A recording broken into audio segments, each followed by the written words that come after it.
মানবতা বিরোধী অপরাধ করলে সশস্ত্র বাহিনীর সদস্যদের বিচার কেবল আন্তর্জাতিক অপরাধ ট্রাইব্যুনালেই হতে পারবে, অন্য কোথাও নয় বলে মন্তব্য করেছেন চিফ প্রসিকিউটর মোহাম্মদ তাজুল ইসলাম। এতে আইনি কোনো বাধা নেই বলেও জানিয়েছেন চিফ প্রসিকিউটর।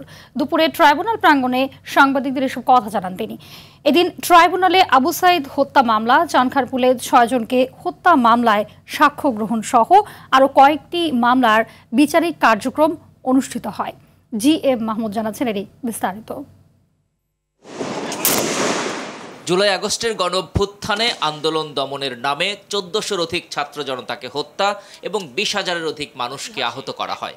এ হত্যাযজ্ঞের বিচার চলছে আন্তর্জাতিক অপরাধ ট্রাইব্যুনালে। প্রধান এবং একমাত্র কারণ ছিল যে কোনো মূল্যে শেখ হাসিনাকে ক্ষমতায় টিকিয়ে রাখা। আন্দোলন চলাকালে 5 আগস্ট সাভারের আশুলিয়ায় হত্যার পর 6 জনের লাশ পোড়ানোর মামলায় রোববার ট্রাইব্যুনাল 1-এ সূচনা বক্তব্য উপস্থাপন করেন চিফ প্রসিকিউটর। বক্তব্যে আসামিদের বিরুদ্ধে অভিযোগ প্রমাণে যথেষ্ট তথ্যউপাত্ত প্রসিকিউশনের হাতে রয়েছে বলে উল্লেখ করেন তিনি। আমাদের কাছে যে ধরনের এভিডেন্স আছে সেগুলো কোনো বিচ্ছিন্ন এভিডেন্স নয়, এগুলো অকাট্যভাবে প্রমাণ করার মতো, যার মাধ্যমে আমরা এই বিচারটাকে অত্যন্ত স্পষ্টভাবে প্রমাণ করতে পারবো এবং দুনিয়ার যে কোনো আদালতেই যাওয়া হোক না কেন এই সাক্ষ্য প্রমাণের ভিত্তিতে অপরাধীদের সাজা নিশ্চিত করা সম্ভব।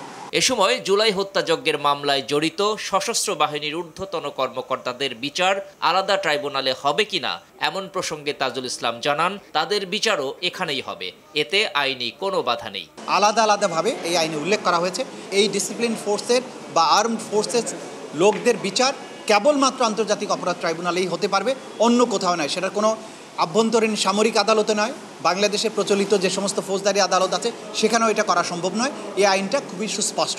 এদিন ট্রাইব্যুনালে জুলাই আন্দোলনের প্রথম শহীদ আবু সাইদ হত্যা মামলায় এবং চানখারপুলে 6 জনকে হত্যা মামলায় সাক্ষ্য গ্রহণ হয়।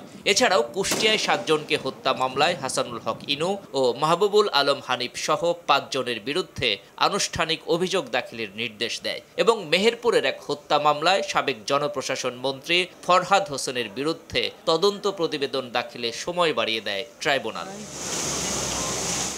জি.এম. মাহমুদ, RTV, ঢাকা।